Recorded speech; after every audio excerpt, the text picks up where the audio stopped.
സ്നേഹപ്പെട്ട എല്ലാവർക്കും പ്രതിനിധിയിലേക്ക് സ്വാഗതം. രൂത്ത് അവളോട് പറ്റി നിന്നു. രൂത്ത് 1-12 വാക്യം.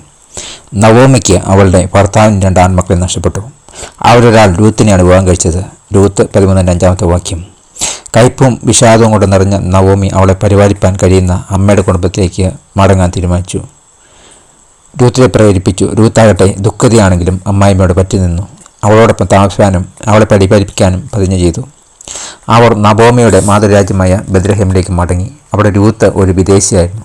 എന്നാൽ അവർക്ക് സ്നേഹിപ്പാനും ചാരുവാനും പരസ്പരം ഉണ്ടായിരുന്ന ദൈവം അവർക്ക് വേണ്ടി കരുതി. നമ്മുടെ ദുഃഖസമയത്ത് ദൈവസ്നേഹം സ്ഥിരമായി നിലകൊള്ളും. നമുക്ക് ചാരുവാൻ അവനെപ്പോഴും നമുക്ക് വേണ്ടി ഉള്ളതുപോലെ നാം അവൻ്റെ ശക്തിയിൽ മറ്റുള്ളവരിൽ ആശ്രയിക്കുകയും അവരെ സ്നേഹിക്കുകയും ചെയ്യുന്നു. നിങ്ങളുടെ ദുഃഖസമയങ്ങളിൽ നിങ്ങളെ സംബന്ധിച്ച് ദൈവത്തിൽ ആശ്രയിക്കുന്നതിൻ്റെ അർത്ഥം എന്താണ്?